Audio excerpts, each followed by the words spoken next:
I did not cry when I was fired on my wedding day. Staring at the cold message, I realized someone just burned down their own company. 10 minutes after my vows. The executive texted, "You are done. Consider it my gift to you." She thought she took my title, but she eliminated the only person who could disprove their catastrophic fraud. Then her husband called. 1 time, then 10 times, shaking my reception with his panic. "My name is Quinn Reyes. Just 20 minutes ago, I stood at the altar of a centuries-old stone church in Marlow, Ohio, and promised my life to the man holding my hands. The air smelled of expensive white lilies and melting beeswax candles. Everything was perfect. The stained glass windows cast a warm, golden light across the heavy wooden pews. I was still clutching my bridal bouquet, the stems tightly wrapped in ivory silk, when my maid of honor, Sarah, rushed over and tapped my shoulder. She looked incredibly pale, her eyes darting around the joyful crowd. She handed me my phone. It was vibrating so hard it felt like a trapped hornet against my palm. I swiped the screen. A single text message glowed intensely against the dim light of the church vestibule. It was from Delia Holloway. She was the wife of the chief executive officer at Blackmere Utilities Group, and she also held the ultimate power over senior human resources and operations. The message read, "You are fired. Consider it my gift to you." Before I could even process the sheer cruelty of those words, a banner notification dropped down from my work email. My account was already being wiped from the corporate server. It was a company-wide announcement. The email enthusiastically declared that Piper Shaw would immediately assume all of my responsibilities on the flagship project. Piper Shaw.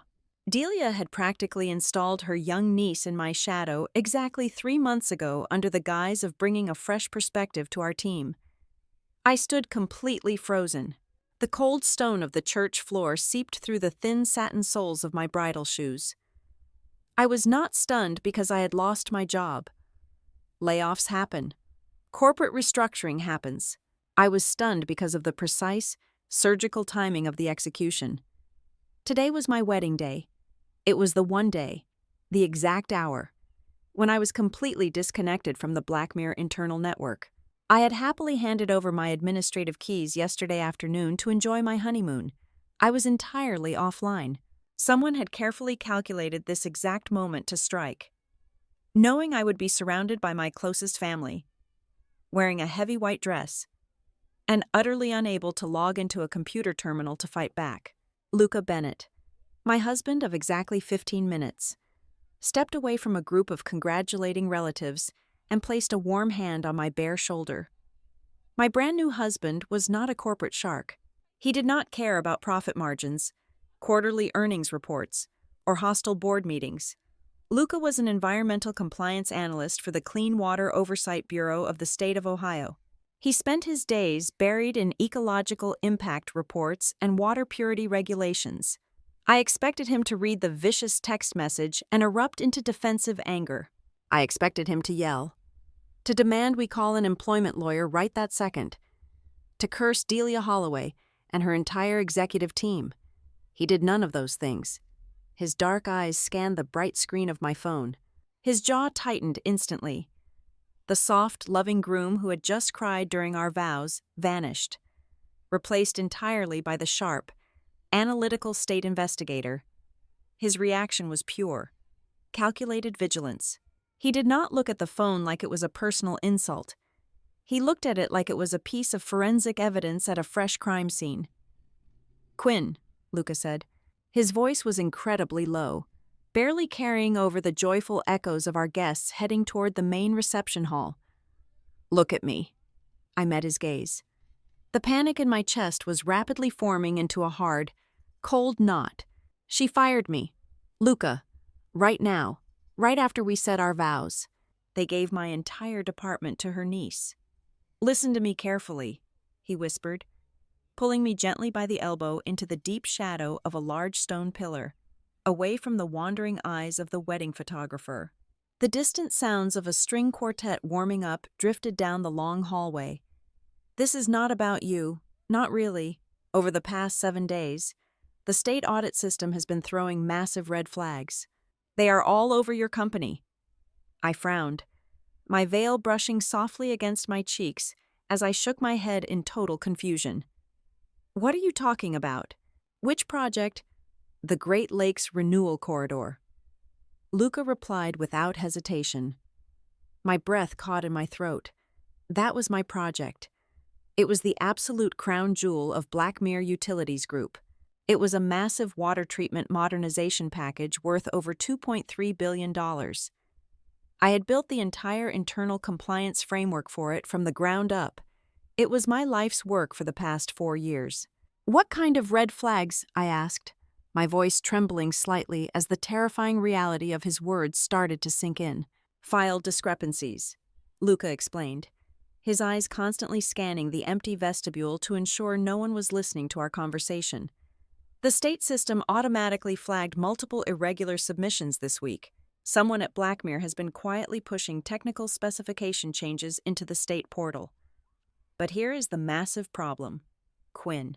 These changes are showing up with timestamps dated after the lead engineers have already signed off on the original plans.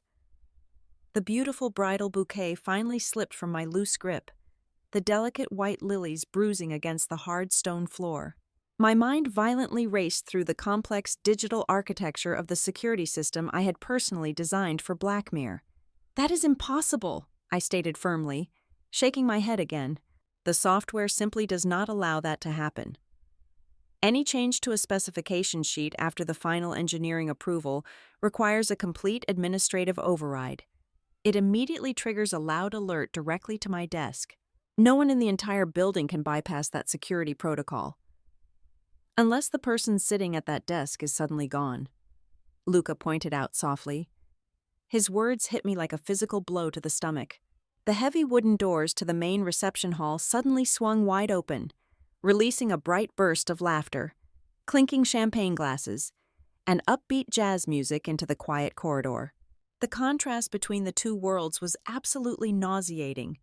In that beautiful room, my closest friends and family members were drinking expensive wine and celebrating what was supposed to be the happiest day of my entire life. Out here in the cold, dim hallway, the protective walls of my career were rapidly collapsing, revealing a massive, terrifying corporate conspiracy hiding right beneath the rubble. I stared at the black screen of my phone. The scattered pieces of the puzzle aggressively slammed together in my mind with terrifying clarity. Delia Holloway did not send that cruel message today because she harbored some petty, personal hatred for me. She did not orchestrate this elaborate public humiliation just to clear a comfortable path for her inexperienced niece to climb the corporate ladder. The truth was far colder and infinitely more dangerous.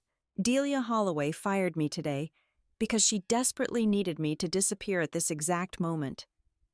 I was the only person who monitored the compliance system. I was the only person who knew exactly how the digital locks worked and where the data was stored. By terminating me while I was standing at the altar, locked out of the network and distracted by my own wedding, she had bought herself a silent, unmonitored window of time. She was not just handing my job to Piper. She was removing the one person who could see exactly what they were doing before the damage spread. My phone buzzed again. Then it buzzed a second time. Then a third. It was not Delia this time. I looked down and saw the incoming caller identification flashing brightly on the screen.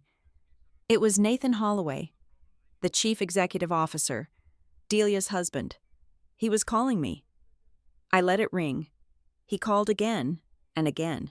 By the 10th consecutive call, the relentless vibration of the device seemed to shake the very foundation of my wedding day. They had cut my access, and now they were panicking. I did not shed a single tear. The sadness completely evaporated, leaving behind nothing but cold, absolute clarity. They thought they had buried me by taking away my title, but they had merely handed me the shovel. To truly comprehend the catastrophic mistake Delia made today, you have to understand the invisible architecture of Blackmere Utilities Group. I was never a standard operations engineer who wore a hard hat and stared at blueprints in a muddy site trailer. I was the internal compliance system architect. I did not just enforce the rules of the company. I wrote the digital code that made breaking those rules impossible. 4 years ago, I designed and deployed a proprietary software platform I named ClearChain. It was an unalterable digital ledger specifically built to track the entire life cycle of every single technical approval within the corporation. Before ClearChain, an unethical project manager could quietly swap out a high-grade industrial pipe for a cheaper alternative with a simple paper memo that could conveniently get lost in a filing cabinet. My system ended that era overnight. If the engineering team needed to change the specifications for the active filtration materials inside the primary water treatment plants, that request had to be processed directly through ClearChain. If a draftsperson submitted new blueprints for the underground concrete storage tank upgrades, the document was stamped, encrypted, and securely locked into the system. The acceptable indices for chemical pipe corrosion, the official safety certifications for every third-party supplier, the exact, mandated schedules for the water quality sensor calibrations. Every single critical data point was mathematically chained together. This extreme level of surveillance was not corporate paranoia. It was an absolute financial necessity. The Great Lakes Renewal Corridor was not a standard suburban construction contract. It was a massive public infrastructure initiative worth over $2.3 billion. A project of that staggering magnitude is intricately tied to complex municipal bonds, astronomical public liability insurance policies, and strict, unforgiving commitments from international infrastructure investment funds. If a localized water supply is contaminated because a contractor used a substandard carbon mesh, the federal government does not just issue a financial fine. They dismantle the entire company and hand out prison sentences. ClearChain was the ultimate shield protecting Blackmere from that exact nightmare scenario. Nathan Holloway, for all his current cowardice, used to understand this perfectly. During the intensely competitive bidding phases for the Corridor project, the chief executive officer treated me like his absolute secret weapon. He would confidently march me into the executive boardrooms filled with skeptical underwriting bankers. He publicly praised ClearChain while I projected the transparent data dashboard onto the massive presentation screens. He looked those nervous investors directly in the eye and guaranteed them that Blackmere was incorruptible because my system made corruption mathematically impossible to hide. He secured the funding, won the massive contract, and happily took all the credit. But the absolute transparency that Nathan sold to the banks was the exact same transparency that his wife, Delia Holloway, violently resented. Delia did not see a municipal water project as a sacred public trust. She saw it as a private, highly lucrative feeding trough. She absolutely hated the reality that a piece of software could prevent people with her immense executive privilege from arbitrarily interfering with the project timeline.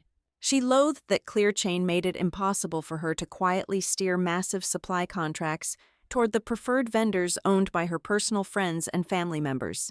She despised the fact that she could no longer manipulate the contractor selection process without leaving a bright, permanent digital footprint that screamed institutional fraud. My system forced the entire executive floor to operate with integrity, and Delia had built her entire prestigious career on the strategic absence of integrity. The first undeniable warning sign of her retaliation materialized exactly 3 months before my wedding day. Delia walked onto the engineering floor and proudly introduced her niece, Piper Shaw. Piper was 25 years old, holding a freshly printed degree from a mid-tier business program, and possessing absolutely zero practical background in municipal water infrastructure. Delia loudly announced to the entire floor that Piper was being brought onto the flagship project to provide a fresh perspective. It was a blatant, insulting display of nepotism disguised as corporate innovation. Over the next 12 weeks, Delia systematically and aggressively forced the senior department heads to integrate Piper into every major compliance meeting. She was carefully conditioning the entire management structure to get used to the idea that my voice was no longer the only one that mattered. Piper would sit at the heavy mahogany conference tables, tapping aimlessly on her expensive tablet, while I explained complex, life-saving chemical calibration protocols to the field operators. I should have recognized the immediate danger and fought back right then. I should have locked down the administrative protocols, but I was exhausted. I was managing the architecture of a billion-dollar regulatory system, finalizing the catering menus for my reception, and trying to maintain a flawless facade of professional grace under immense daily pressure. Then, the true nature of the underground alliance began to reveal itself. Grant Tully, the project operations director, was a man notoriously desperate to secure his lucrative quarterly performance bonuses. He cared only about finishing tasks under budget, regardless of the critical safety corners that had to be brutally cut. Grant immediately allied himself with Piper. Whenever I flagged a serious issue with a supplier whose materials failed our preliminary stress tests, Grant would intentionally bypass my desk entirely. He would turn his chair toward Piper and ask for her input. "Perhaps we can streamline this process," Piper would say, her soft voice echoing the exact demanding cadence of her aunt. "We should waive the standard secondary review period to maintain our forward momentum." "I completely agree with Piper," Grant would immediately chime in, waving his pen dismissively at my reports. "We need a fresh perspective. Quinn, not more bureaucratic roadblocks." I sat there and watched a silent, devastating coup forming right in front of my eyes. I realized that a shadow coalition was rapidly coalescing around Delia. Grant desperately wanted the fast, unchecked approvals to secure his money. Delia wanted total control over the lucrative vendor contracts to enrich her private network. And Piper simply wanted the prestige and the massive salary of a senior title without having to put in a decade of actual, grueling engineering work. Yet, despite seeing all the hostile pieces moving on the board, I did not sound the alarm. I did not file a formal grievance with the board of directors. I did not even march into Nathan's private office to demand an immediate intervention. My ultimate downfall was my own absolute, blind arrogance in the technology I had painstakingly created. I truly believed that ClearChain was an invincible fortress. I knew every single line of the code intimately. I knew that the internal architecture was so tightly woven that absolutely no one, not even a senior executive wielding master administrative privileges, could retroactively alter the document change history without triggering a catastrophic, system-wide lockdown. I thought I had built an indestructible, impenetrable digital wall around the entire infrastructure project. I was so wildly confident in the mathematical perfection of the software that I completely failed to account for the darkest elements of human desperation. My unwavering belief in the code entirely blinded me to the glaring, terrifying reality of their actual strategy. Delia Holloway, Grant Tully, and Piper Shaw were never trying to figure out how to hack into my digital vault. They were never preparing to attack the system itself. They were preparing to attack the only person who actually understood how to read the system. They finally realized that if they could not manipulate the historical records securely locked inside ClearChain, their only viable option was to permanently blind the watchdog. They needed to brutally sever my connection to the database at the exact moment they pushed their fraudulent, highly dangerous changes through the state regulatory portal. They patiently waited for the one day I would be entirely defenseless, surrounded by white flowers and my family, physically separated from my encrypted servers and completely unaware of the digital massacre happening in my absence. They did not break my system. They simply used my wedding day to lock me out of the building, fully believing their secrets were finally safe in the dark. Standing in the dim vestibule of the church, the echo of Luca's revelation finally began to synchronize with a conversation we had shared just days ago. He was not speaking from sudden paranoia. My husband had been watching a slow-motion train wreck developing inside the state regulatory databases for weeks. Luca worked in a drab, windowless office building in downtown Columbus, analyzing thousands of pages of municipal submissions. About 3 weeks before we stood at the altar, the automated compliance algorithms at the Clean Water Oversight Bureau had started spitting out localized anomaly reports. Blackmere Utilities Group was generating an unusual amount of system noise. The data being pushed to the state portal for the corridor project was no longer aligning with the archived, preliminary engineering approvals. Luca had spent 3 late nights systematically peeling back the digital layers of the submitted documents, What he found was not a clerical error. It was a calculated, three-pronged assault on the structural integrity of the entire water treatment initiative. First, the primary filtration membranes. The original, rigorously tested specifications required high density, aerospace-grade polymer meshes designed to filter out microscopic heavy metals and industrial runoff. The new documents, quietly slipped into the state portal, downgraded those membranes to a commercial-grade synthetic. It was a cheaper, thinner material that would degrade twice as fast under high pressure. Second, the anti-corrosion chemical baselines. To keep the century-old lead pipes from leaching poison into the drinking supply, a highly specific volume of orthophosphate had to be continuously pumped through the municipal arteries. The altered documents slashed that required chemical volume by exactly 35%. Third, the sensor calibration schedule. The digital monitors testing the water purity were mandated to be recalibrated by an independent third party every 14 days. The new submissions stretched that mandatory window out to 90 days.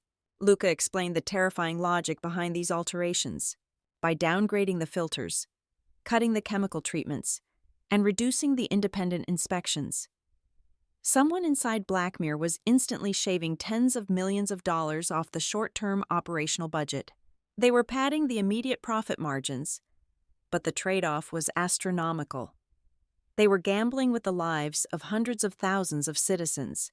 If those cheap membranes tore, or if the acidic water ate through the municipal pipes because the orthophosphate levels were too low, the resulting contamination would be a historic public health disaster.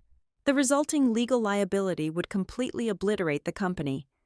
But the most damning piece of evidence Luca found was buried in the metadata. The digital timestamps attached to these 3 catastrophic modifications proved they had been uploaded a full 48 hours after the lead engineering team had digitally signed and locked the official approval sheets. Someone had waited for the engineers to finish their rigorous safety checks, and then that person had bypassed the internal review protocol to swap the safe documents with the compromised ones right before sending them to the state. Luca did not have the administrative passwords to enter my internal network. He could not see who was making the changes from inside Blackmere. But his years of regulatory experience told him exactly what the perpetrator was thinking. Whoever pushed those files was betting their entire career that the overworked state bureaucrats would never bother to cross-reference the final submission dates with the internal engineering approval logs. They were counting on institutional laziness. I squeezed my eyes shut, leaning my head against the cold stone pillar as the memory of our dinner rushed back. It was exactly 4 days before the wedding. We were sitting at our small kitchen table, surrounded by a chaotic sea of ivory envelopes, floral arrangement contracts, and seating charts. I was rubbing my temples, exhausted from a 12-hour shift fighting with Grant Tully over budget constraints. Luca had placed his hand over mine, completely ignoring the scattered wedding invitations. "Quinn," he had said, his voice unusually tight, "I need you to look into something when you get back to the office on Monday. The state portal is catching some really abnormal data transfers from your team. Things are not matching up." "What kind of abnormal?" I had asked, barely looking up from a spreadsheet of dietary restrictions for our guests. "Specification shifts," he replied. "Major ones. The kind that usually require a full board review. Are you guys doing a massive mid-phase redesign that nobody told the state about?" I had waved him off, completely consumed by my own exhaustion. "No, we are locked in. Grant has been complaining about material costs, but I shut him down. The system will not let him change a single valve without my authorization. I will run a diagnostic check next week after we get back from the coast. I promise. Just be careful." Luca had warned me, his dark eyes filled with a quiet, persistent worry. Whoever is touching those files is leaving a very messy trail. Do not let them drag your name into it. We had left it at that. We were entirely consumed by the blinding rush of our impending marriage. I had placed my absolute faith in the unbreakable code of my software, ignoring the very real possibility that the threat was not a glitch, but a person with a master key. Now, standing in the echo of the church vestibule, with the cruel termination text burning on my phone screen. The scattered fragments violently assembled themselves into a complete horrifying picture. The unauthorized modifications, the downgraded safety protocols, the sudden, forced integration of Piper Shaw into my department, Delia's constant, overbearing presence in the engineering wing, and finally, my sudden termination on the exact day, the exact hour, that I was legally and physically bound to be miles away from my servers. This was never about Delia Holloway asserting her executive dominance. This was never a petty, personal vendetta designed to embarrass me in front of my family. This was a meticulously timed corporate heist. The regulators were already asking questions, and Delia knew the audit logs would lead straight to the executive suite. Firing me was not an impulsive power move. It was an attempt to seize the system long enough to rewrite the story before the auditors arrived. I opened my eyes and looked at Luca. The upbeat jazz music pouring from the reception hall sounded completely grotesque now. My company was not just stealing money, they were actively dismantling the safety infrastructure of an entire region, and they were preparing to use me as the absolute scapegoat. "They are going to erase the audit trails," I whispered, the reality of the situation freezing the blood in my veins. Delia put Piper in my chair so she can authorize a total system wipe. "They are going to blame the mismatched files on a coding error in my platform." Luca nodded slowly, his expression hardening into something cold and incredibly dangerous. "And if they succeed, they walk away with millions in saved costs, and you take the absolute fall for the compliance failure. You lose your license, your career, and potentially face federal charges for criminal negligence." The 10th phone call from Nathan Holloway finally stopped ringing. The screen went dark. A profound, terrifying silence settled between us. My hands, which had been shaking just moments ago, were now completely still. The shock was entirely gone, burned away by a sudden, absolute clarity. They thought they had trapped me. They thought they had perfectly synchronized their crime with my moment of greatest distraction. But they had miscalculated one critical, fatal detail. They assumed I had built a system that could be controlled by whoever sat in the administrative chair. They had no idea what I had actually built in the dark. The physical weight of the phone in my hand felt entirely different now. It was no longer a device for taking pictures of wedding cakes or reading congratulatory texts from distant relatives. It had become something far more dangerous than a phone.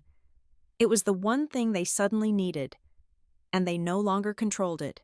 Luca gently guided me away from the cold stone pillars of the vestibule and pushed open the heavy oak doors leading to the main reception hall. A massive wave of sound instantly washed over us. A 10-piece jazz band was playing a lively brass tune. Waiters in crisp white shirts were weaving through the circular tables, carrying silver trays loaded with champagne flutes. Hundreds of guests turned their heads and erupted into a deafening applause the moment they saw us. I smiled. I nodded. I waved my hand. I played the role of the radiant, blissful bride perfectly. But beneath the layers of silk and tulle, my heart was beating with the slow, measured rhythm of a predator watching a trap spring shut. I slipped my phone into the hidden pocket sewn into the heavy skirt of my gown. It immediately buzzed against my thigh. Then it buzzed again. Then it vibrated in a long, continuous hum that meant someone was leaving a voice message. We made our way to the beautifully decorated sweetheart table at the front of the room. Luca pulled out my chair, his hand lingering reassuringly on the small of my back. As soon as we sat down, I reached into my pocket.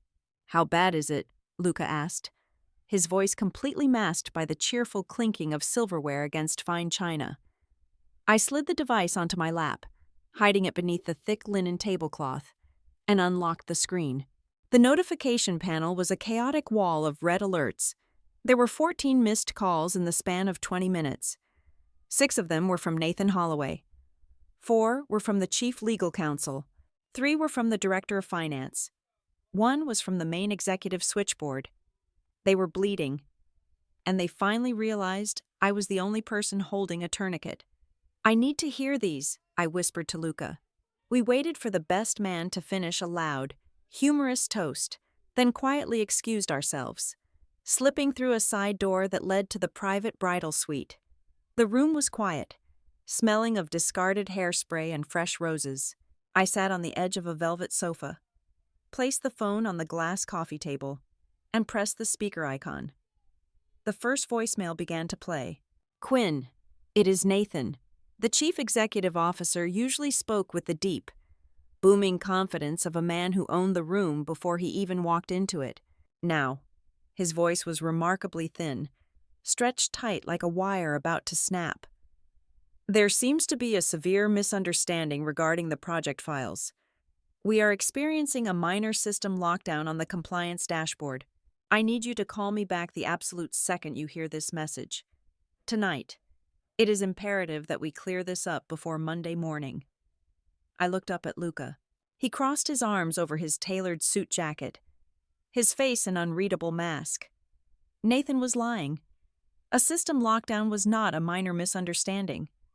It was the digital equivalent of dropping blast doors over a nuclear reactor. The second voicemail started automatically. The span between the first call and the second call was only 8 minutes, but the deterioration in Nathan's composure was absolute. "Quinn, pick up the goddamn phone." The facade of executive control had completely evaporated. I could hear the chaotic, muffled sounds of shouting in the background, a stark contrast to the quiet elegance of my bridal suite. "The municipal bond fund managers just sent a priority demand letter. The city attorneys are threatening a total financial freeze on the operating accounts. Grant Tully pushed specification modifications without engineering sign-off, and the system flagged it as a critical breach. We cannot revert the files.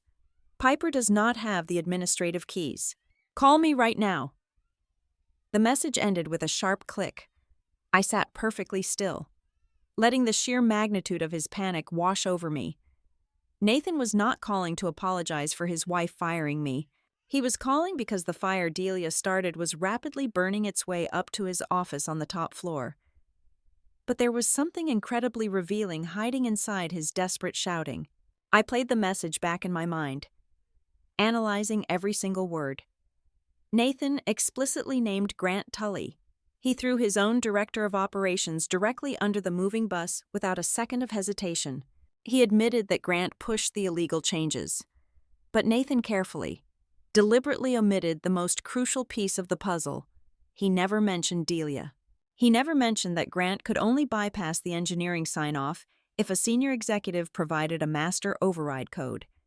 He never mentioned that his own wife was the one holding that code. Nathan was desperately trying to isolate the blame onto a middle manager, hoping I would simply log in, fix the code, and keep his wife's name completely out of the audit logs. He knew exactly what she had done, and he was terrified, before I could even speak. A sharp chime cut through the silence of the room. A new text message illuminated the screen. It was not from Nathan. It was from Delia. I opened the message. There was no panic in her words. There was no desperate plea for technical assistance. There was only the cold, venomous arrogance of a woman who still believed she was untouchable. "Enjoy your honeymoon, Quinn. Let the adults handle the company business." I stared at the glowing white letters. A slow, genuine smile finally spread across my face. It was the most beautiful thing I had read all day. "What did she say?" Luca asked, stepping closer to look over my shoulder. I handed him the phone. He read the short, insulting sentence, and let out a dry, humorless laugh. "She does not know," I said softly, the realization crystallizing into pure strategy. Nathan is having a total meltdown because the lawyers and the bankers are screaming at him. But Delia still thinks this is just a minor glitch. She thinks her husband is just yelling at the information technology department to reset a password. She has absolutely no idea that the state regulatory board is already watching them burn. If Delia was still calm enough to send a condescending insult, it meant she had not grasped the true severity of the situation. Answering Nathan's phone calls would give them an anchor. It would give them a target to yell at, someone to blame, someone to threaten. Engaging with them would only help them organize their defense. So, what is the play? Luca asked, handing the phone back to me. I looked down at the device. I thought about the 4 years of 80-hour work weeks. I thought about the stress, the endless arguments with Grant, the blatant disrespect from Delia, and the utter betrayal of receiving a termination notice moments after kissing my husband at the altar. Sometimes, Luca said quietly, breaking the silence before I could formulate an answer, the most expensive decision a corporation can ever make is forcefully evicting the exact person holding the only map out of the minefield. He was absolutely right. They wanted me to panic. They wanted me to cry over my lost job and scramble to fix their mess in a desperate attempt to win back their favor. They wanted me to act like a loyal employee who had just been disciplined. But I was not their employee anymore. Delia had made that extremely clear. I held down the power button on the side of the device. A prompt appeared on the screen, asking for confirmation. I swiped my finger across the glass. The screen went pitch black, plunging the corporate crisis into absolute silence. I did not need to scream at them. I did not need to threaten a lawsuit. I did not need to explain how badly they had miscalculated. My absence was going to say more than any argument I could make that night. I tossed the dead phone onto the velvet cushions of the sofa. I stood up, smoothing the heavy silk of my wedding dress, and looked at my husband. "The adults can handle it," I said, repeating Delia's words with a deep, profound sense of satisfaction. "Come on." They are playing our song. We walked out of the quiet room and back into the brilliant light of the reception hall. The band was starting a slow, romantic melody. Luca led me to the center of the polished wooden dance floor. He wrapped his arms around my waist, and I rested my head against his chest, listening to the steady, calm rhythm of his heart as we swayed under the warm glow of the chandeliers. I felt lighter than I had in years. I closed my eyes and smiled into the fabric of his suit. For the first time all night, I truly understood the devastating power I now held. My silence was not a surrender. It was a suffocating, inescapable trap, and I was going to let them choke on it. Let their phones ring. Let their lawyers panic. Let their empire burn. I was exactly where I wanted to be. We boarded our flight to South Carolina at exactly 8 o'clock the following morning. The sky over Ohio was a heavy, suffocating gray, threatening rain, but I felt entirely unburdened. Deep inside my carry-on luggage, securely zipped beneath 2 layers of clothing, my powered-down phone remained a silent tomb for Blackmere Utilities Group. Luca and I held hands across the narrow armrest as the plane climbed above the clouds, leaving the corporate panic thousands of feet below us. By early afternoon, we arrived at a secluded boutique hotel perched directly against the Atlantic coastline. The air was thick with the smell of sea salt and blooming jasmine. From the massive windows of our corner suite, the ocean looked vast and rhythmic, a steady, unstoppable force of nature. It was supposed to be a sanctuary of peace for our honeymoon, yet, beneath the tranquil surface of our seaside retreat, a massive, unseen wave was rapidly building far offshore, threatening to wash away everything my former employers had built. While I was unpacking my suitcase, Luca sat at the small mahogany desk near the balcony, booting up his secured work laptop. He had requested a temporary remote access token from the Clean Water Oversight Bureau before we left. He was not supposed to be working, but the anomaly he had spotted was too dangerous to ignore. "They did it," Luca said, his voice cutting through the quiet hum of the ocean breeze drifting through the open sliding glass door. I stopped folding a linen dress and turned toward him. "Did what?"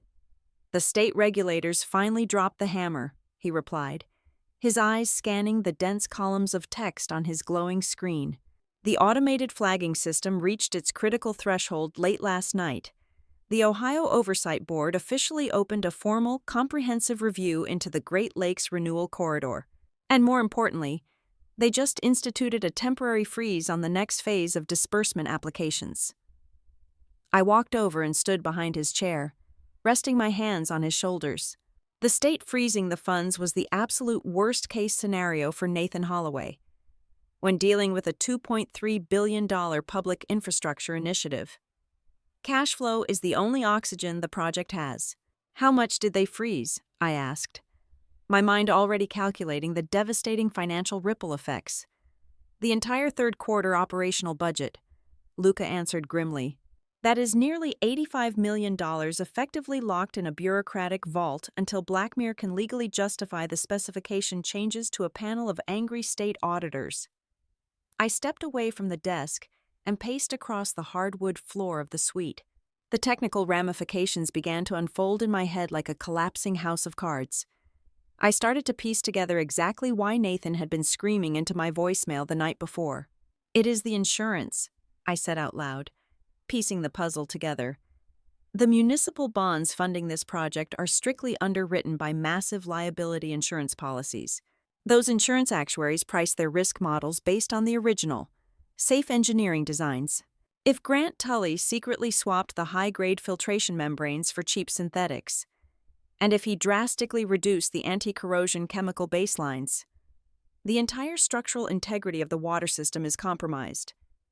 Luca turned his chair to face me, which means the original risk profile is completely void. Exactly, I confirmed, feeling the cold logic click into place.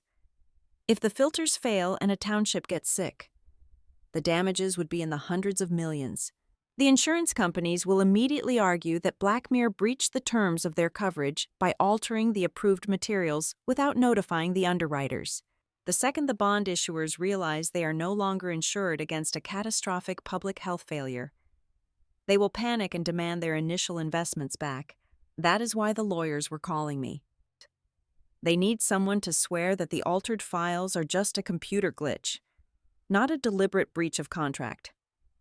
Just as I finished explaining the cascading financial doom, my personal tablet, which I had connected to the secure hotel wireless network, chimed softly from the bedside table.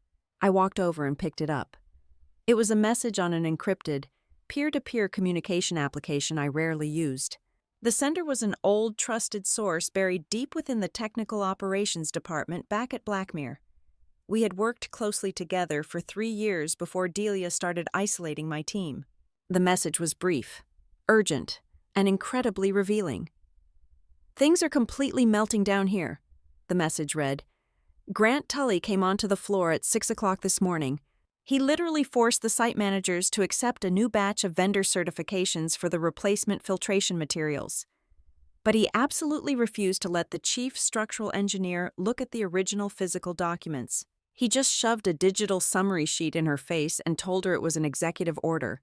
Everyone is terrified. I read the message twice, my heart pounding a steady, rhythmic drumbeat against my ribs. I handed the tablet to Luca. Grant is hiding the paper trail, I said, my voice dropping to a harsh whisper. He is not just using cheaper materials. He is using materials that might not even possess legitimate safety certifications. But why? Why risk destroying a $2 billion contract just to save a few million on supplies? Luca read the message, his brow furrowing in deep concentration. When does the financial quarter end? God, Friday. I answered instantly. 5 days from now. That is the deadline, Luca concluded, his fingers already flying across his keyboard as he opened a new browser tab. They are not just trying to save money on the overall budget. They are desperately trying to execute a specific material purchase and push the invoice through the accounting department before the quarterly books are closed and audited. They need the state to release that frozen $85 million so they can immediately pay this new, mysterious supplier. A dark, incredibly cynical suspicion began to take root in the back of my mind.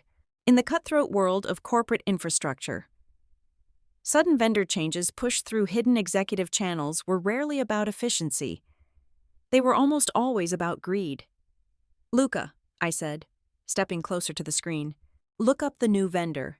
The state portal has to list the corporate entity that submitted the revised supply bids. He nodded, accessing the public procurement registries for the state of Ohio.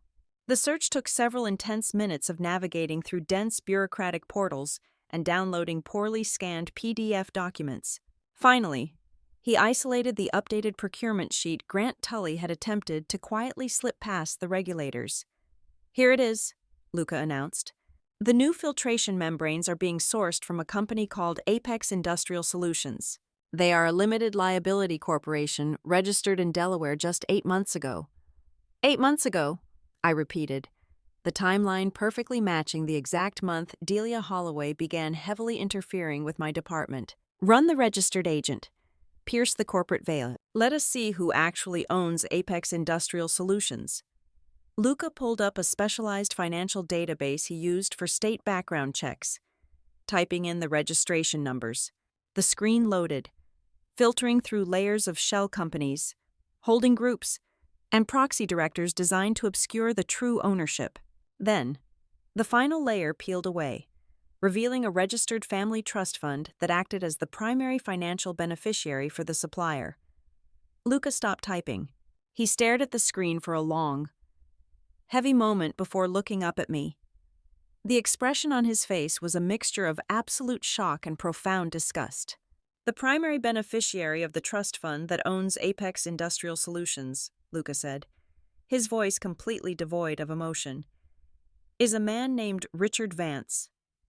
The name hit me like a physical strike. I had to grip the edge of the mahogany desk to steady myself. I knew that name. Everyone in the executive suite knew that name. Richard Vance was Delia Holloway's older brother.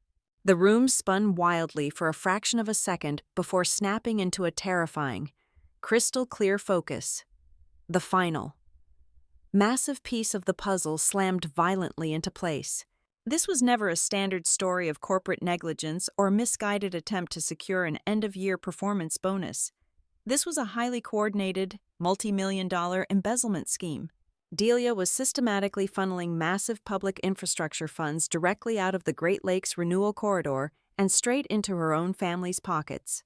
She was doing it by forcing the company to buy dangerously substandard materials from a fake supply company owned by her brother at highly inflated prices. Suddenly, my brutal termination on my wedding day made perfect, horrific sense. Delia did not fire me simply to remove a stubborn compliance officer who refused to bend the rules. She fired me to completely blind the internal tracking system. ClearChain was specifically designed to trace the exact origin of every single dollar spent on materials. If I had been sitting at my desk when Grant Tully tried to process that invoice to Apex Industrial Solutions, my software would have immediately flagged the vendor, cross-referenced the ownership, and exposed the familial conflict of interest to the entire board of directors. Delia had to execute me professionally because I was the only person in the entire corporate structure capable of reading the map that showed exactly how she was robbing the city blind. I looked out the window at the crashing waves of the Atlantic Ocean. The honeymoon was over. The woman who told me to let the adults handle the company business was currently committing federal procurement fraud, violating municipal bond agreements, and risking the drinking water of an entire state. She thought burying me would cover her tracks. She had absolutely no idea that she had just handed me the exact weapon I needed to destroy her. When the return flight from South Carolina finally touched down on the tarmac in Ohio, the air inside the cabin felt completely different than when we had departed. It was no longer the heavy, suffocating atmosphere of a sudden corporate betrayal. It was the sharp, clarifying air of a newly declared war. I reached into my bag, retrieved my powered-down phone, and finally held the power button. The screen lit up and immediately started vibrating as days of blocked notifications flooded in. Nathan Holloway had fundamentally transitioned from a panicked executive shouting into a voicemail to a desperate man trying to legally purchase a lifeline. His name dominated my email inbox. He had sent 3 separate, highly formal employment offers over the past 4 days. He was no longer demanding my immediate return to the office. He was virtually begging on his hands and knees. The chief executive officer officially offered to completely restore my former title as the head of internal compliance. He attached a legally binding document proposing a 40% salary increase, a massive 6-figure retention bonus payable immediately upon signing, and a highly generous allocation of long-term corporate equity shares. He was desperately trying to buy my silence by pretending he was buying my loyalty. He wanted me back inside the building so he could control me. I calmly deleted every single email without sending a reply. I was never stepping foot inside Blackmere Utilities Group again. Instead of reclaiming my old mahogany desk, I spent my first week back in Columbus, signing a commercial lease for a modest, sunlit office space on the second floor of a brick building downtown. I formally registered a new corporate entity and bolted a polished brass plaque next to the door. It read Blue Ledger Compliance. I was no longer a salaried employee bound by restrictive non-disclosure agreements and oppressive executive hierarchies. I was now an independent, specialized consultant. My firm had one highly specific mission: designing and auditing rigorous, tamper-proof approval tracking systems for high-risk public infrastructure projects. The timing of my new venture could not have been better. The temporary funding freeze the state had slapped on the Great Lakes Renewal Corridor had sent massive, terrifying shockwaves through the entire municipal construction sector. The massive international lenders, the strict corporate insurance firms, and the cautious state licensing agencies were all suddenly looking at Blackmere and realizing a horrifying truth. The entire industry possessed a massive, gaping vulnerability in administrative governance. If a flagship infrastructure project could be internally hijacked by its own executives without triggering immediate public alarms, every single underwriter was exposed to catastrophic financial risk. They desperately needed an independent architect to build unassailable digital walls. And I was the undisputed, highly publicized expert in exactly that field. My sudden availability did not go unnoticed by the industry watchers.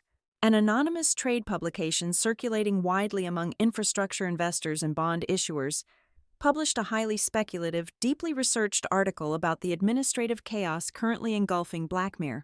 The headline did not mention my name, but the author referred to me simply as the woman fired in her wedding dress.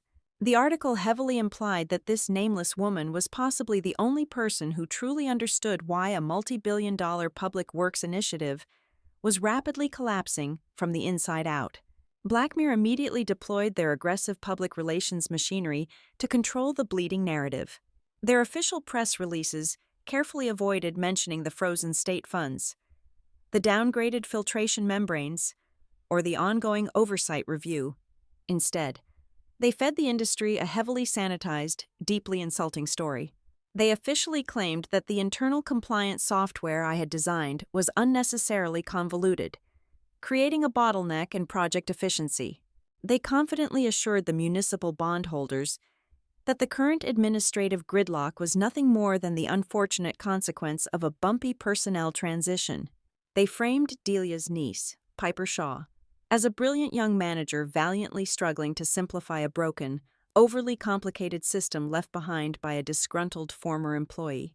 The visceral urge to publicly defend my professional reputation was intense.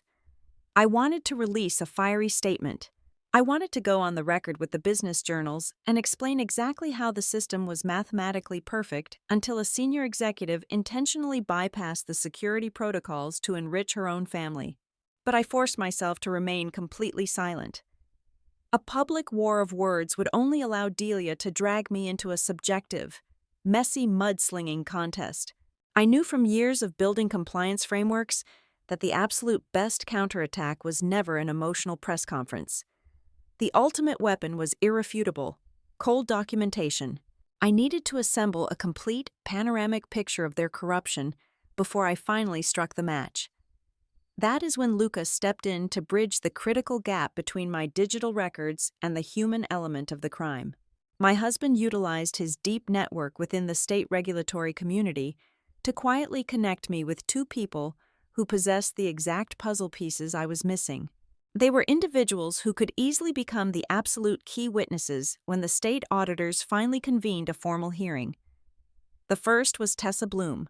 She was the brilliant lead structural engineer who had spent 3 years ensuring the corridor project met every single state safety mandate. We met at a quiet, dimly lit coffee shop on the completely opposite side of the city from the Blackmere headquarters. Tessa looked exhausted, her eyes shadowed with the intense stress of working under a compromised, hostile management structure. She confirmed exactly what I had suspected since my honeymoon.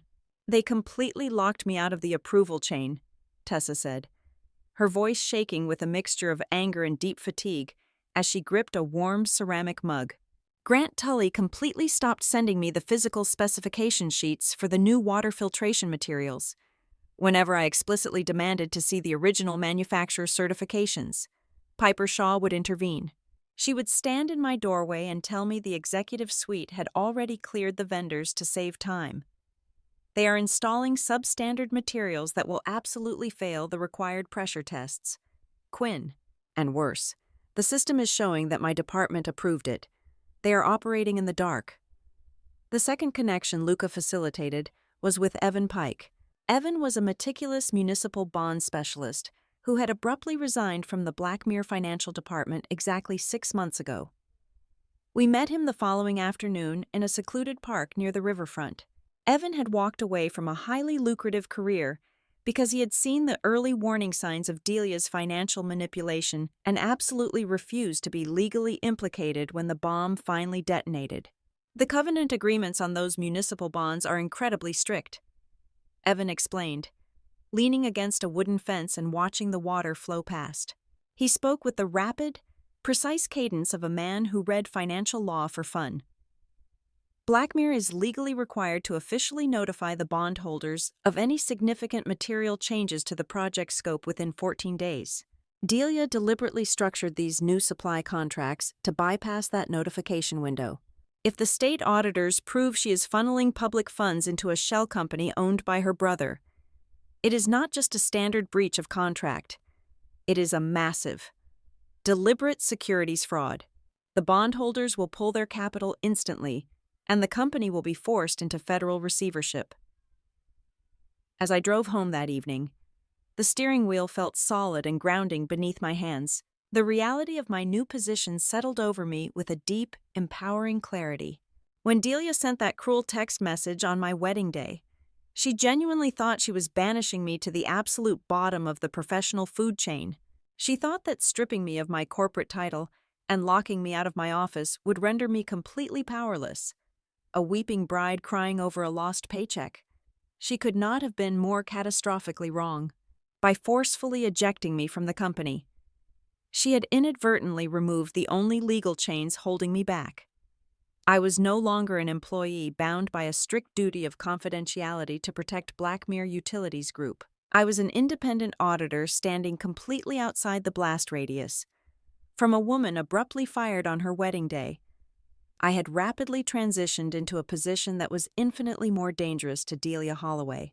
I was an outsider with absolutely nothing left to lose, holding the exact blueprints that showed precisely where the structural integrity of her corrupt empire was going to violently fracture. They thought forcing me out had weakened me. In reality, it had put me in a far stronger position. The invitation arrived not through official corporate channels, but via a handwritten note delivered by a private courier directly to my newly leased office. Nathan Holloway requested my immediate presence at an exclusive, members-only hotel situated in the wealthiest district of downtown Columbus. The parameters of the meeting were explicitly clear. There were to be no executive assistants, no legal representatives, no audio recordings, and absolutely no official minutes taken. It was a phantom meeting, entirely off the books, designed meticulously to leave zero trace in the corporate logs. When I walked into the dimly lit, mahogany-paneled private lounge on the top floor of the hotel, Nathan was already waiting. He was sitting alone in a high-backed leather chair, nursing a glass of dark amber liquid. The man who usually commanded massive boardrooms with his booming, unshakable confidence looked physically diminished. His custom-tailored suit hung slightly looser on his frame, and the deep, dark lines etched around his eyes spoke of countless sleepless nights since the state regulatory board officially froze the project funding. "Thank you for coming," Nathan said, gesturing weakly to the empty leather chair positioned directly across from him. His voice was hushed, carefully engineered to sound intimate and entirely reasonable. I sat down, placing my leather bag on the floor beside me, and simply folded my hands in my lap. I did not thank him for the secret invitation. I did not offer a polite greeting. I simply waited, allowing the heavy, oppressive silence to stretch out between us until he was physically forced to fill the void. Nathan leaned forward, resting his elbows heavily on his knees, adopting the posture of a deeply burdened and exhausted man. "I want to apologize to you," he began, his tone dripping with a practiced, desperate sincerity. "What happened on your wedding day was entirely inexcusable. Delia went too far. I was completely blindsided by her actions. She let her personal ego and her aggressive management style dictate a catastrophic human resources decision. Grant Tully completely betrayed my trust to cover up his own operational failures on the ground. And Piper. Well, Piper is just a kid pushed up as a shield for their massive administrative mess. I am just a husband and a chief executive officer trying to pull my company out of a fatal tailspin that they created behind my back." I kept my expression entirely neutral, quietly studying the micro-expressions on his face. It was a truly masterful performance. He was actively, ruthlessly attempting to amputate the infected limbs of his own executive team, including his own wife, in a desperate bid to save the central organ of his own career. He was painting himself as the tragic, unknowing victim of a conspiracy he had supposedly just discovered. "That is a very compelling narrative, Nathan," I replied evenly, my voice completely devoid of sympathy. But heartfelt apologies do not unfreeze $85 million in state funds. He flinched slightly at my cold directness, his jaw tightening for a fraction of a second before he smoothed his features back into a mask of cooperative distress. "Which is exactly why we are having this highly private conversation today. The state regulators and the municipal bondholders are rapidly expanding their audit. They are aggressively demanding a full historical account of the specification changes regarding the filtration systems. I need you back in the building. I am fully prepared to offer you complete departmental autonomy, a massive increase in your operational budget, and a direct, unfiltered reporting line exclusively to me. I already have my own firm now," I reminded him softly, watching his eyes. Nathan waved his hand dismissively, as if my new business was just a temporary hobby. "Then come back as an independent consultant. I will personally authorize a check for triple whatever you are charging your current clients. I just need you to come into the network and help us identify the correct file version. I need you to help us sort out this localized administrative nightmare before the State Oversight Committee decides to permanently dismantle the entire infrastructure project." I listened to the precise, calculated cadence of his words. The realization hit me with the force of a physical blow. Nathan was not speaking like a visionary leader trying to protect the integrity of a massive public utility. He was speaking like a deeply terrified man desperately attempting to control the exact sequence of the truth being exposed to the sunlight. "Identifying the correct file version is not a complicated task, Nathan," I said, leaning back into the leather chair. "My system strictly logs every single keystroke. The correct version is the one digitally signed by the lead structural engineer, Tessa Bloom, exactly 48 hours before Grant Tully bypassed the internal locks to upload the fraudulent vendor sheets." Nathan took a slow, deliberate sip of his drink, his eyes darting nervously toward the heavy wooden door of the lounge before returning to my face. "It is not quite that simple," he murmured, his voice dropping even lower. "There are internal executive communications that deeply complicate the legal timeline. The procurement strategy shift was discussed at the highest levels of the company.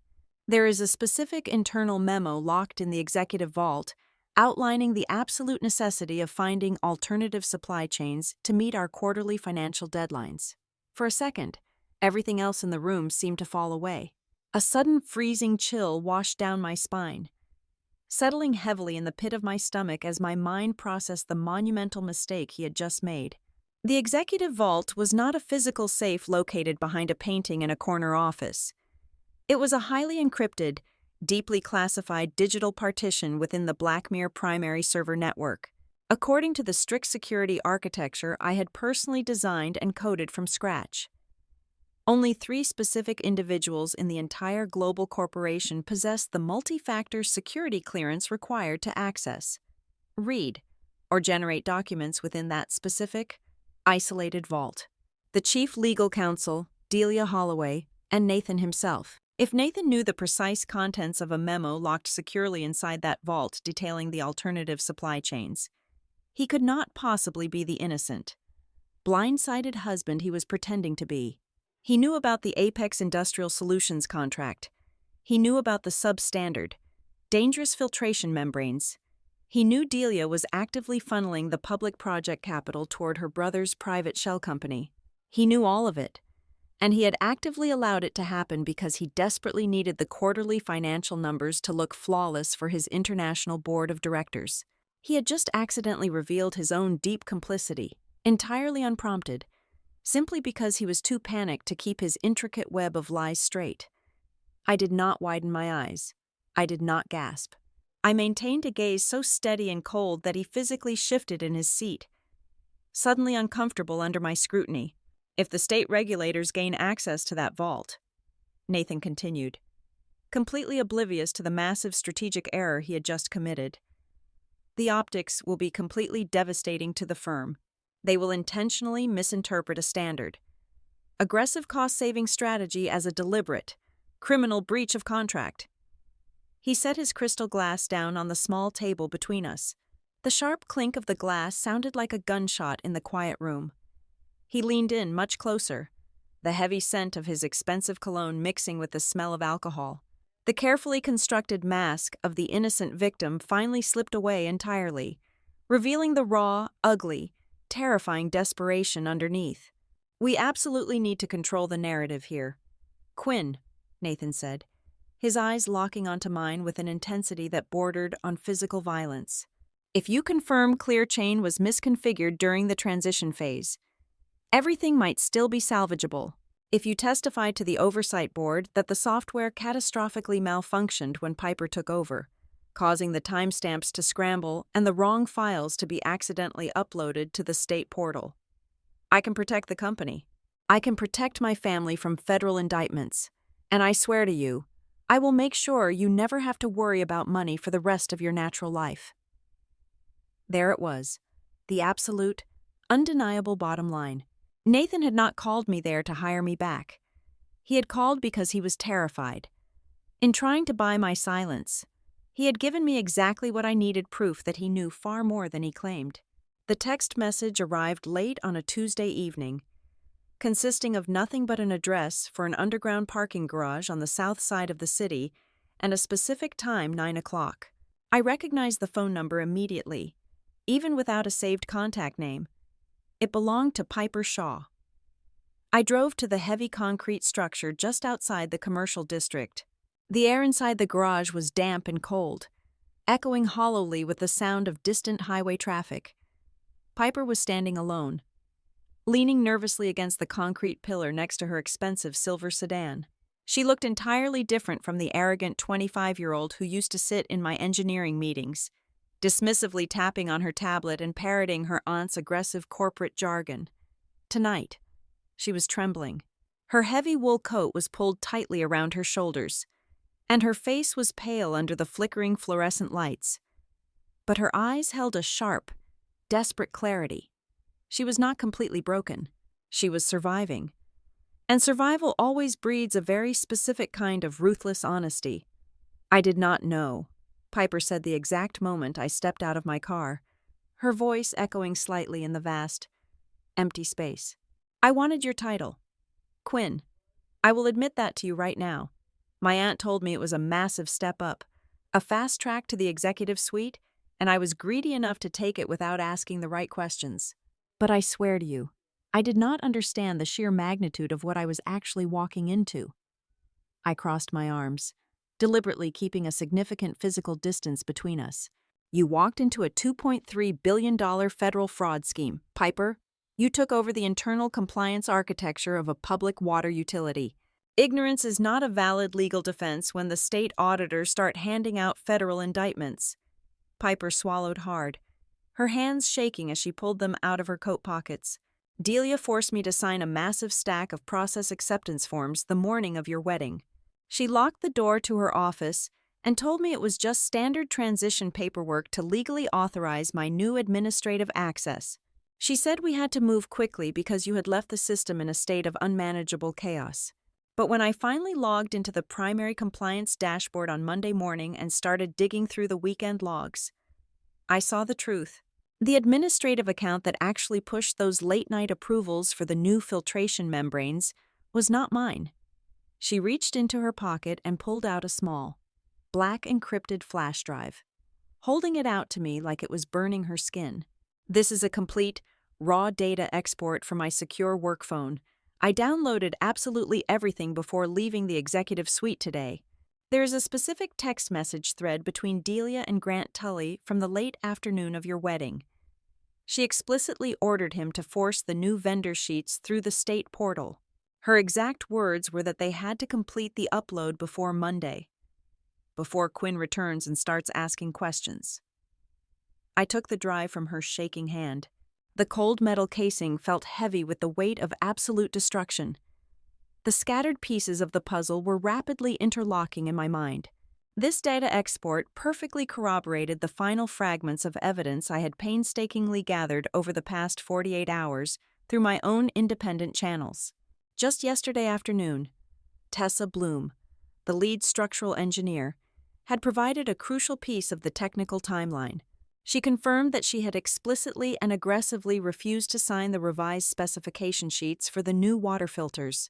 The replacement membranes from Apex Industrial Solutions did not just lack the proper independent safety certifications. Tessa had run the complex baseline mathematical models on the synthetic polymers and realized their maximum operational lifespan was barely 30% of the original materials required by the municipal bidding contract.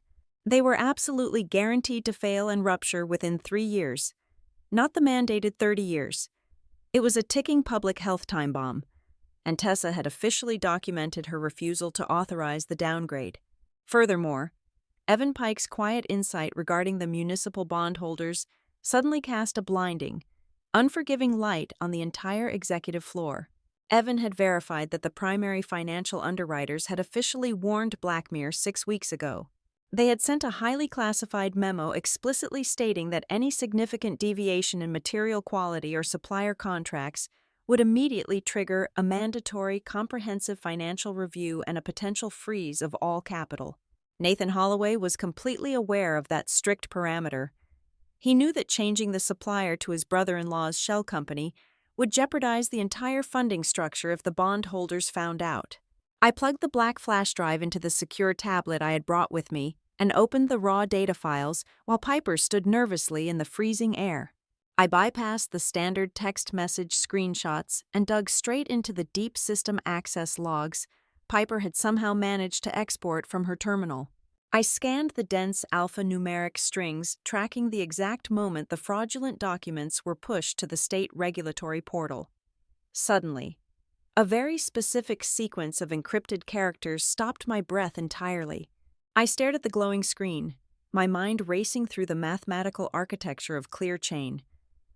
"Quinn," Piper whispered, stepping slightly closer, watching my face change.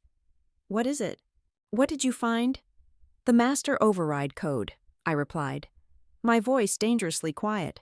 "I designed the ClearChain platform to require a master executive override for any fundamental changes made after the final engineering sign-off. It is the highest level of security in the building. I always assumed your aunt used her own senior operations credentials to force the system open while I was standing at the altar exchanging my vows." I turned the tablet around, pointing to the glowing digital signature attached to the emergency bypass. But she did not use her operations code. The digital footprint attached to this specific breach belongs exclusively to the chief executive officer. It was Nathan's personal master key. The pathetic, desperate narrative Nathan had tried to sell me in that private hotel lounge completely shattered into a million pieces. He was not a victim. He was not a helpless, overwhelmed husband trying to clean up his ambitious wife's administrative mess. He was the chief architect of the entire operation. The CEO override code required a synchronized dual authentication sequence. Delia could not simply guess a highly randomized cipher, nor could she steal it from his desk without triggering a secondary biometric alert on his personal device. Nathan either explicitly handed her the digital keys to the vault, Or he sat at his own desk and typed them in himself while I was walking down the aisle. He was completely unequivocally complicit from the very first second. Yet, as I stared at the irrefutable proof of his direct involvement, the cold, cynical reality of corporate law settled heavily over me.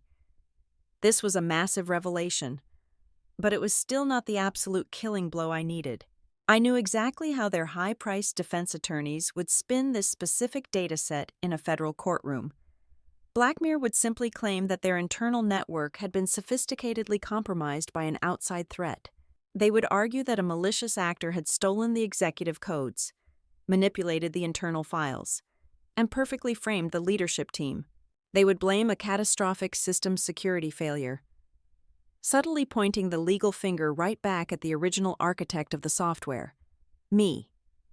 I needed an unbroken, mathematically perfect chain of custody. I needed to prove not just that the code was used, but that it could not possibly have been stolen, altered, or fabricated after the fact. I needed the one thing Blackmere did not know existed. Piper zipped her heavy coat all the way up to her chin, her eyes wide with a mixture of profound awe and absolute terror as she watched me silently process the data.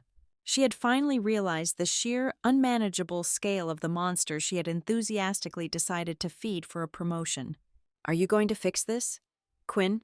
Piper asked, her voice incredibly small, echoing pathetically against the brutal concrete walls of the parking garage. "Are you going to step in and save the company before the state auditors arrest all of us?" I slowly removed the flash drive from my tablet and slipped it securely into the inside pocket of my jacket. I looked at the young woman who had proudly sat at my desk, used my equipment, and tried to wear my crown, completely oblivious to the massive guillotine hanging directly above her neck. "I am an independent auditor now. Piper," I said, my voice completely devoid of any warmth, sympathy, or professional courtesy. "My job is to precisely identify structural failures, not to repair them for criminals. I have absolutely no obligation to save the people who deliberately chose to kick me out the door at the exact moment they decided to commit a massive fraud." I turned around and walked toward my car, the sound of my footsteps sharp and rhythmic against the concrete floor. I was not going to save Blackmere Utilities Group. I was going to let them build their own gallows, and I was going to comfortably provide the State Oversight Committee with the exact measurements of the rope. The State of Ohio Oversight Bureau finally ran out of patience. The heavy mahogany doors of the private corporate boardrooms were permanently kicked open. At 10 o'clock on a Thursday morning, the state officially announced a mandatory, televised public hearing regarding the Great Lakes Renewal Corridor. It was no longer a quiet, contained internal audit. They aggressively subpoenaed the executive representatives from Blackmere Utilities Group, the entire Marlow City Council, the primary bondholders, and the head directors of the environmental licensing agencies. The corporate crisis was officially a massive public spectacle, and the clock was rapidly ticking down to zero, exactly 24 hours before the hearing was scheduled to commence. A senior partner from a ruthless corporate defense firm walked into my small downtown office. He did not bother with pleasantries or formal introductions. He placed a thick cream-colored envelope directly onto my desk. It contained a legally binding settlement offer orchestrated directly by Delia Holloway. The terms were absolutely staggering. She was offering me a lump sum of $3 million to be wired to an account of my choosing by the end of the business day. In exchange, I had to sign an ironclad, lifetime non-disclosure agreement and publicly testify under oath that the internal compliance system had simply lost control during a clumsy, unfortunate personnel transition.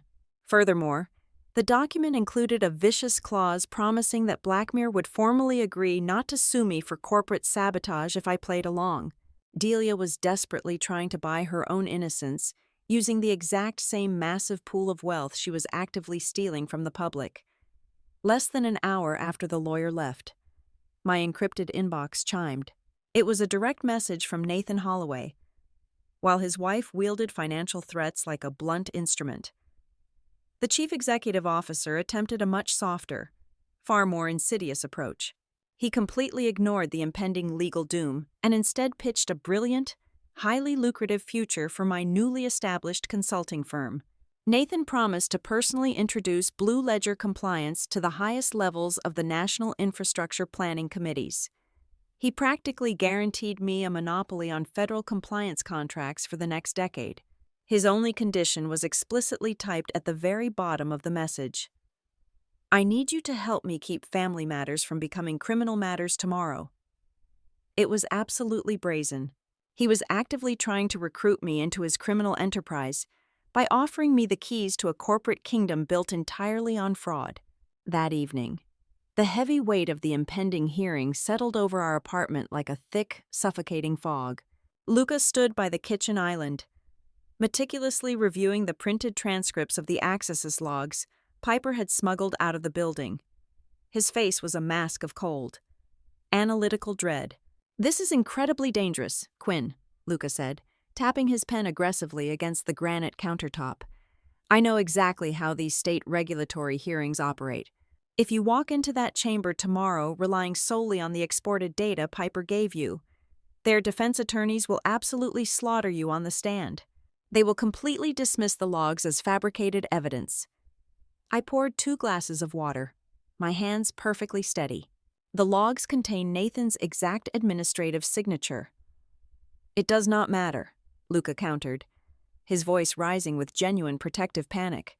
"They will expertly paint you as a bitter, vindictive former employee who is desperately seeking revenge for being fired on her wedding day.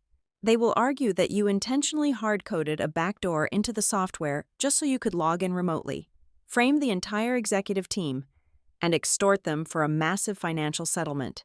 They have an absolute army of corporate lawyers ready to bury you in reasonable doubt. Half-baked evidence is worse than no evidence at all. It gives them the exact ammunition they need to destroy your credibility forever." I walked over to the kitchen island, stood right in front of my husband, and offered him a slow, perfectly calm smile. It was the smile of someone who had quietly prepared for exactly this kind of moment. "You are absolutely right, Luca," I said softly, picking up my glass of water. "If my only proof came from inside their corrupted network, they would crush me before lunch. But they made one fatal, incredibly arrogant assumption when they designed their little hostile takeover. Delia and Nathan fundamentally believed that firing me and seizing my physical computer would permanently cut me off from the system history. I opened my personal laptop and bypassed the standard operating system, logging into a highly secure, heavily encrypted virtual portal. They never bothered to ask how I secured the international municipal bonds in the first place. When I originally built ClearChain, I knew the primary investors would demand an absolute guarantee against corporate tampering. So, I wrote a hidden protocol into the foundational architecture. Every single time a document is approved, altered, or bypassed, the system does not just save it to the Blackmere internal servers. Luca leaned in, his dark eyes widening as he stared at the complex streams of data flowing across my screen. "Where does it go?" "It simultaneously generates a read-only, cryptographic duplicate," I explained, the absolute thrill of the trap finally springing shut echoing in my chest. "And it automatically deposits that duplicate directly into an independent data escrow server managed by a blind, third-party trust tied explicitly to the municipal bond covenant.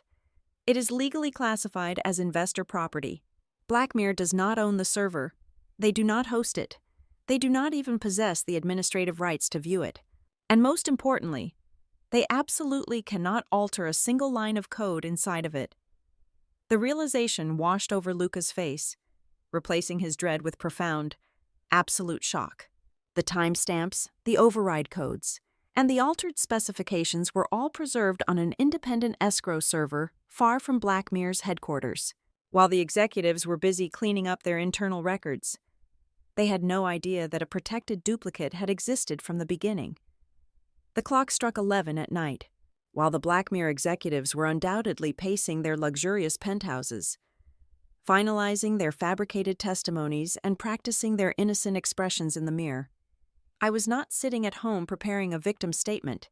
I was sitting in a small, poorly lit conference room inside the Marlow Municipal Building, Sitting directly across from me were three deeply terrified members of the Regional Clean Water Authority. They were staring down the barrel of a $2.3 billion canceled contract and a massive catastrophic public health crisis. I did not offer them sympathy. I offered them a highly functional, completely transparent lifeline. I slid a thick, legally binding memorandum of understanding across the cheap laminate table. It was a preliminary contract officially designating Blue Ledger Compliance as the absolute architectural authority for a brand new, impenetrable monitoring grid. The contract was entirely contingent upon the state officially stripping the corridor project away from Blackmere Utilities Group. The municipal directors read the terms, exchanged a desperate look, and signed it without a single second of hesitation. I walked out of the municipal building at midnight, the cold Ohio wind whipping fiercely through my coat. I was completely ready. I was not going to walk into that massive public hearing tomorrow morning as a grieving, terminated employee begging the state for corporate justice. I was walking in as the undisputed architect of their absolute destruction. I was walking in ready to end their version of the story and start building something better in its place. The massive double doors of the state legislative chamber swung open at precisely 9 o'clock in the morning. The room was a cavernous amphitheater of polished oak and blinding camera flashes. Delia Holloway walked down the center aisle wearing an immaculately tailored, icy white suit. She carried herself with the calm certainty of someone who still believed power could protect her from consequences. She sat at the defense table, her posture rigid, projecting an aura of complete control. Nathan testified first. He sat beneath the blazing lights of the witness stand, raising his right hand and swearing on a Bible. Then, he proceeded to spin a masterful, completely fabricated narrative. He swore under penalty of perjury that he was entirely ignorant of the fraudulent vendor changes. He blamed Grant Tully for going rogue to hit performance metrics. Then, the lead corporate defense attorney stepped forward to twist the knife. The lawyer smoothly explained to the oversight committee that I had intentionally built an overly personalized, fundamentally flawed digital architecture. They argued that my sudden, unfortunate departure on my wedding day had created a massive administrative bottleneck, confusing Piper Shaw and causing the system to mistakenly upload the wrong safety files. They painted the $2.3 billion fraud as a mere clerical error caused by my poor coding. Then, the chief state auditor called my name. I walked to the podium. The entire chamber fell into a heavy, suffocating silence.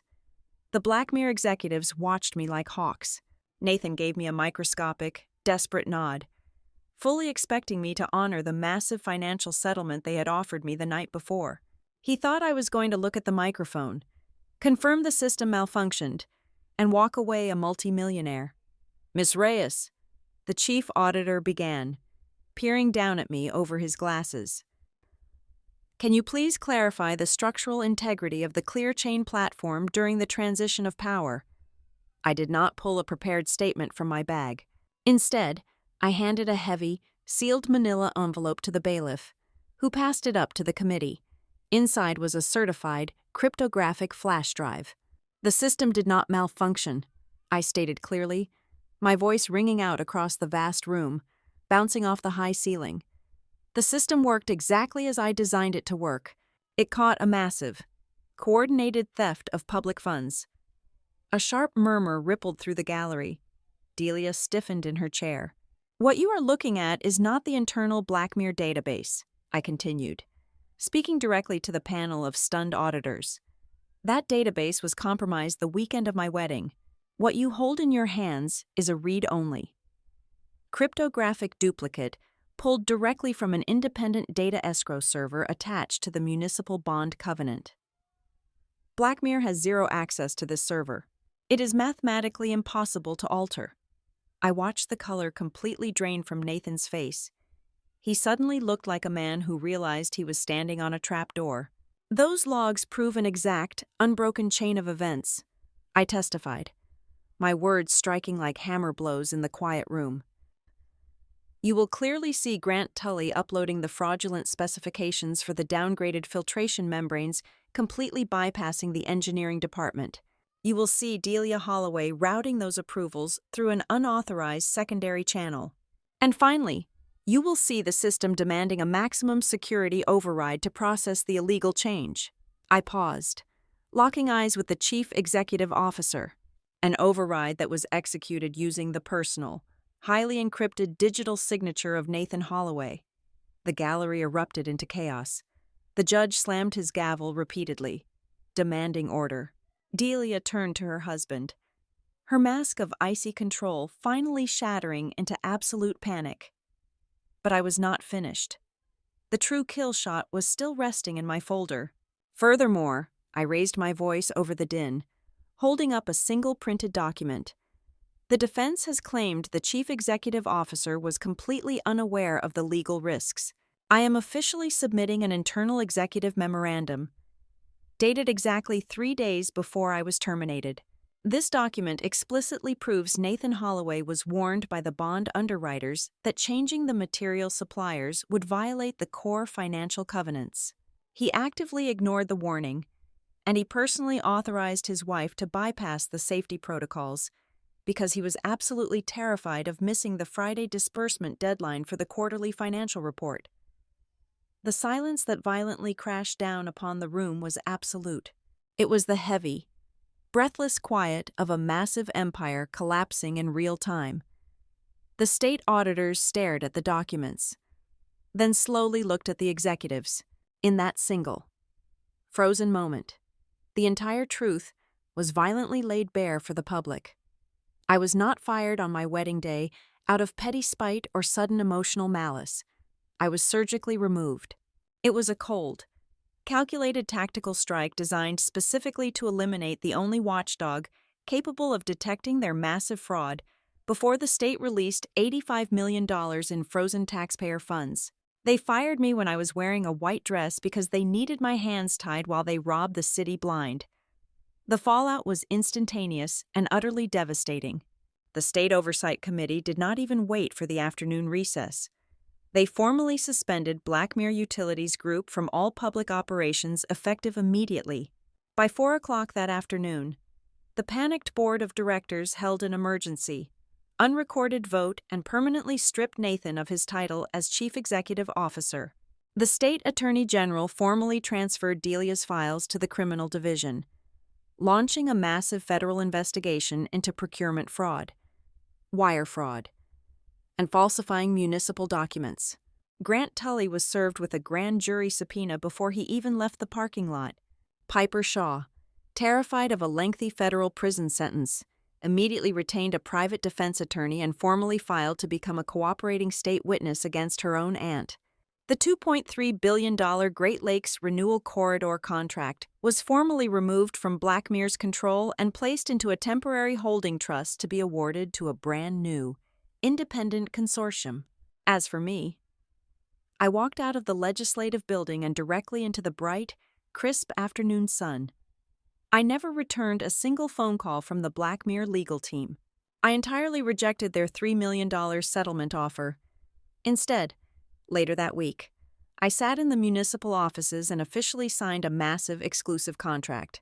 Blue Ledger Compliance was formally hired to rebuild the entire tracking architecture for the new project consortium, under strict, independent oversight. 6 months later, Luca and I stood on a grassy ridge overlooking the massive, sprawling concrete footprint of the primary water treatment plant. The massive steel cranes were moving again. The correct, high-grade filtration membranes were being carefully installed under the strict supervision of Tessa Bloom, who had been rapidly promoted to the lead municipal inspector. The air was cold, but the sun felt incredibly warm against my face. Luca wrapped his arm tightly around my waist, pulling me close against his side. I looked down at the massive, clean facility, and my mind drifted back to the dark vestibule of that stone church. I remembered the heavy vibration of my phone. I remembered reading the cold, cruel text message that was supposed to completely destroy my life. Consider it my gift to you. A soft, genuine laugh escaped my lips. I leaned my head against my husband's shoulder.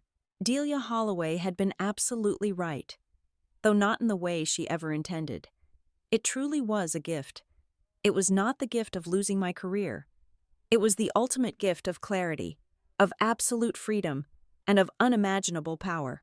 She handed me the exact circumstances that forced me to build something of my own, and then had to watch the consequences of her own decisions unfold. Thank you so much for listening to my story today, and I would love to know where you are tuning in from. So please drop a comment below so we can connect and share our thoughts.